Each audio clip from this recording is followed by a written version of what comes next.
Today on the show, we're diving into the world of economic indicators. These are the numbers that tell us how the economy is doing, things like GDP, unemployment rates, and consumer confidence. But what do these indicators really mean? How are they calculated? And how should we interpret them? We'll break it all down for you with the help of some experts. To make sense of the numbers that shape our world, final PRO FAF, the first time I met Arjun Kapoor. I was 96 hours away from the most important magazine launch of my career. The entire design system had just been stolen by a disgruntled freelancer. And he walked into my studio at midnight, asking if I knew how to work under pressure. My name is Minh Nguyen. I'm a graphic designer in Los Angeles, third-generation Vietnamese American. And I've been building design systems for magazines and brands for 8 years. I'm the kind of designer who obsesses over kerning at 3 a.m., who redesigns color palettes because the light hits differently at different times of day, who believes that design isn't decoration, it's communication. It's how you make people feel things without saying anything. Thursday night, everything fell apart.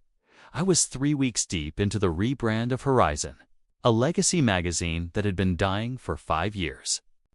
The parent company had hired a new editor-in-chief named Arjun Kapoor 39.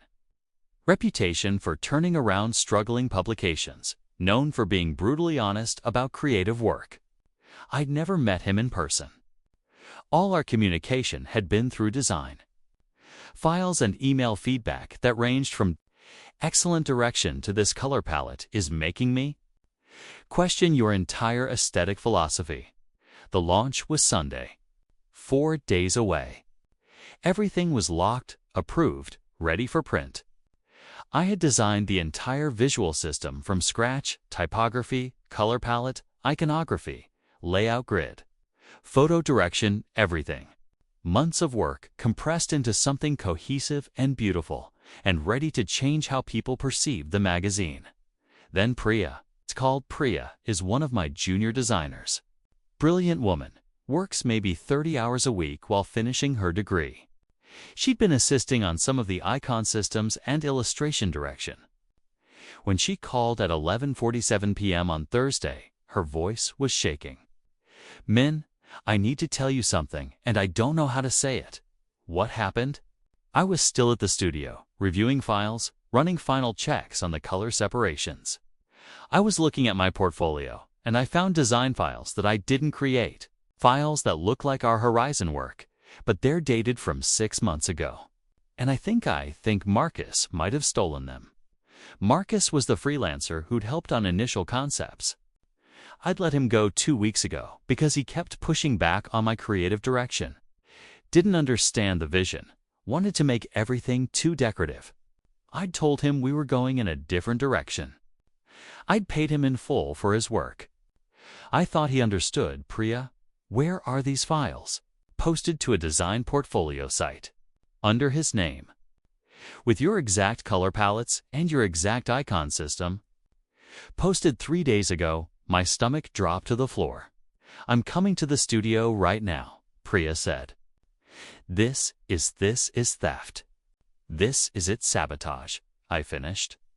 He's going to try to claim we stole from him. He's going to say his designs came first. I hung up and immediately started documenting everything. File creation dates, design evolution, every iteration from concept to final. This was my system, my thinking, my work. But now I had to prove it, which meant I had to build a case while also dealing with the fact that I had 96 hours to launch a magazine with potentially compromised credibility if Marcus's claim stuck. I quote Arjun at midnight. I didn't even hesitate. The editor-in-chief should know that the visual system he'd approved could be legally challenged. He answered on the second ring. Minh. His voice was alert, even at midnight. Are you okay? I'm at the studio. We have a problem. I told him everything. About Marcus. About the files. About the timeline. about the fact that Sunday's launch could be delayed or derailed if this became a legal issue.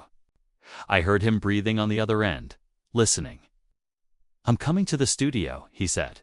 "It's midnight in Los Angeles. I know what time it is. I'm 20 minutes away." He hung up. Arjun Kapoor arrived at my studio at 12:27 a.m., wearing sweatpants and a hoodie and absolutely no makeup on his face, which meant he'd gotten out of bed to come here. He also arrived carrying 2 coffees from a 24-hour place and a folder with printed emails. "I pulled every communication between us and Marcus," he said, setting the coffee down. "Timestamps, approvals, feedback. He can't claim he didn't know we were going in a different direction. You explicitly told him his work was beautiful but wasn't aligning with the vision. How are you this organized at midnight?" I asked, "Because you called at midnight, which means this is serious." He extended the folder. "You've got 96 hours before launch. What do we do?"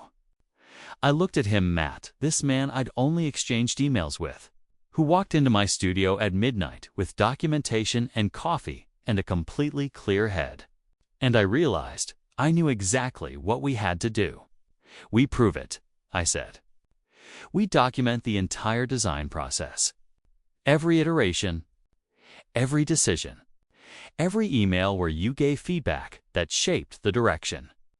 We show the design evolution. We make it impossible for him to claim this work." "That's going to take all night," Arjun said. "Probably multiple nights." He sat down in my studio chair and looked at my monitors. "Then we better get started."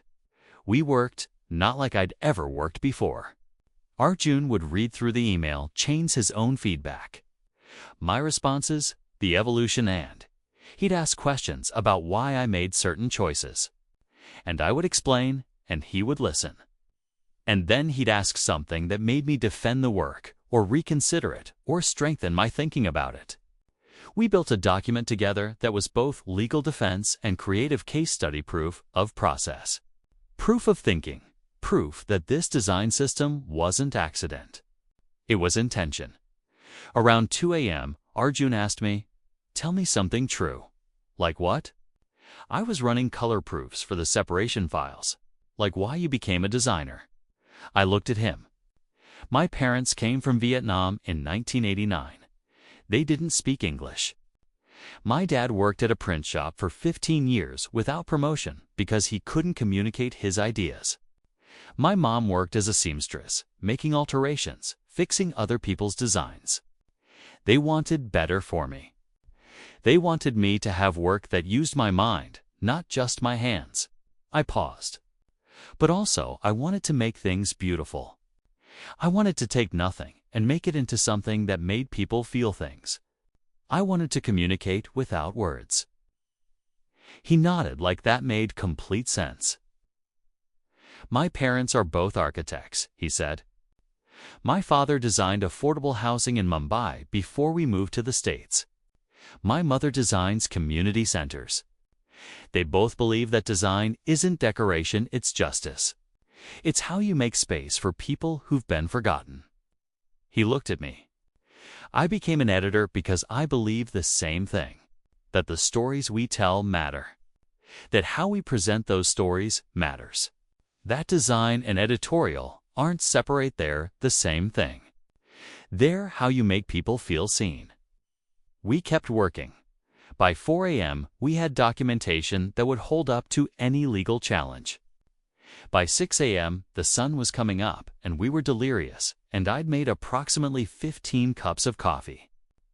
By 7 a.m., Arjun had contacted the legal team and forwarded them our documentation. By 8 a.m., they'd sent a cease and desist to Marcus. By 9 a.m., I realized I hadn't left this studio in 14 hours, and I was running on pure adrenaline and something else, something that felt like connection. "You should sleep," Arjun said, and he looked destroyed. Absolutely wrecked. But also focused in a way that made me think he'd forgotten what sleep was a long time ago. "So should you," I replied. "I can't. I have to call an emergency board meeting. Brief them on the legal situation, confirm that Sunday's launch is still happening, and answer why the editor-in-chief and the designer have essentially been working together to fix a crisis. He rubbed his face. I'm also aware that I've been in your studio for 9 hours and you barely know me, and I've basically made this your crisis too. You didn't make it my crisis, I said. It was already my crisis. You just showed up at midnight with coffee and didn't make it worse.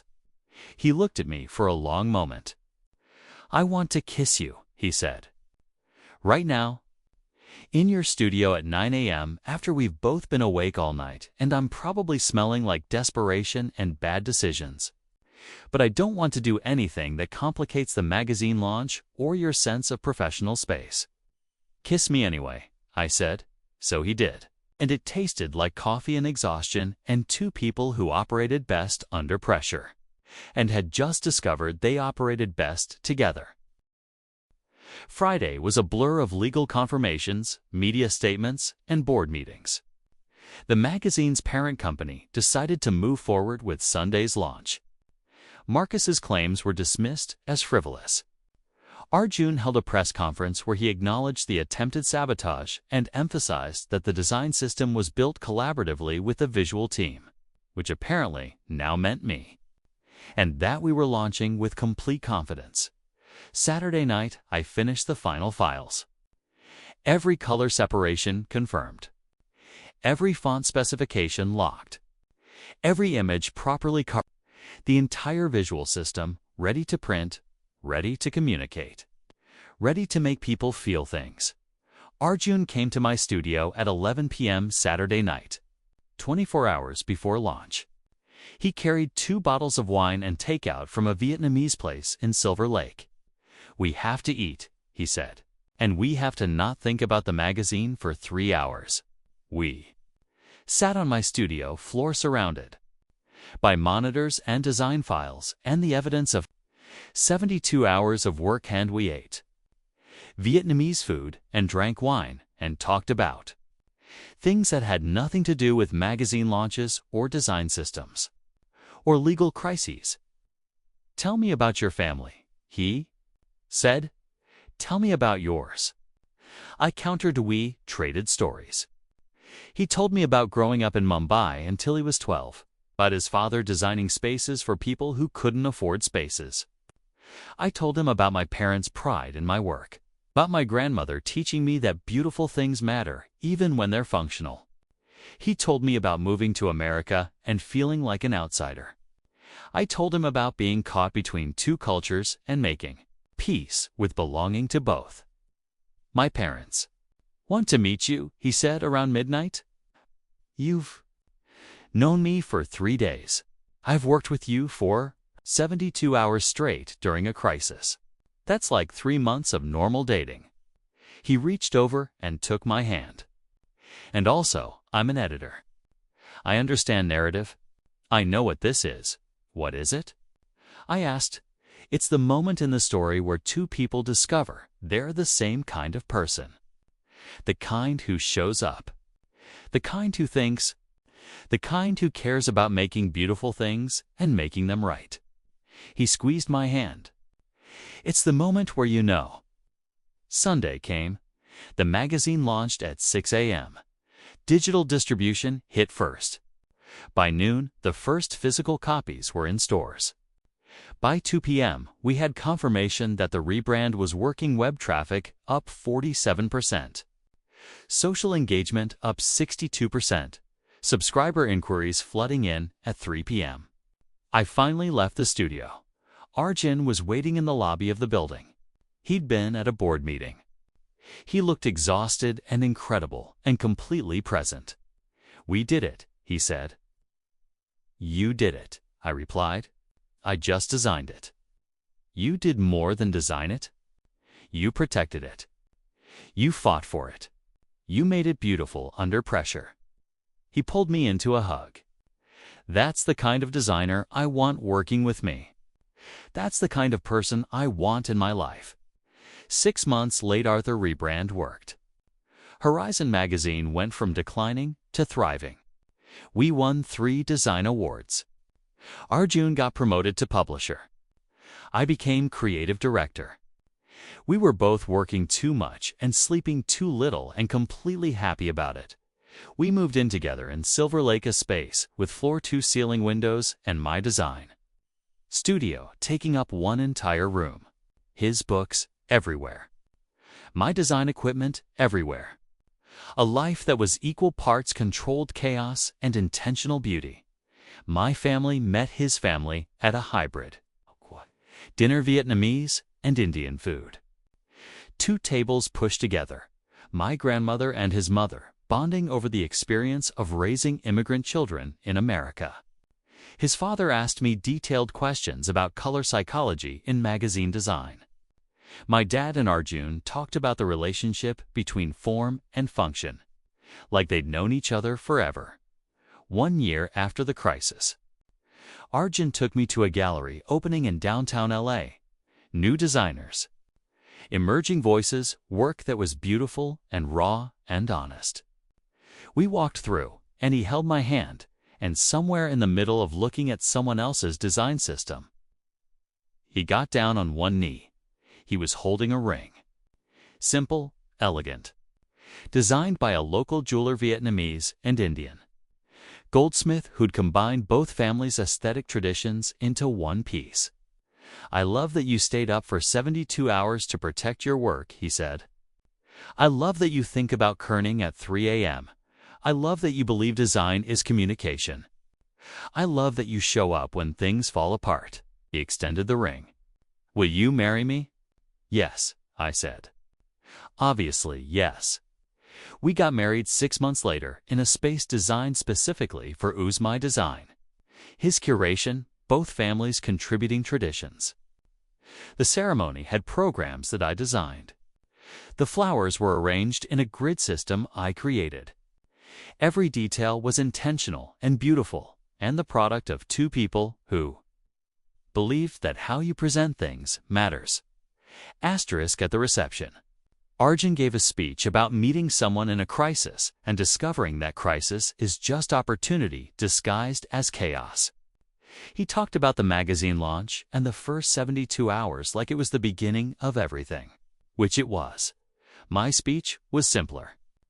I talked about showing up, about how Arjun showed up at midnight with coffee and didn't make things worse, about how that's what love is, not grand gestures, but presence. Not perfection, but showing up when things fall apart and believing in the work anyway. We cut a cake that had a tiny magazine cover on top, the redesigned Horizon cover that had started everything. We danced to a song that neither of us had heard before, but both immediately loved.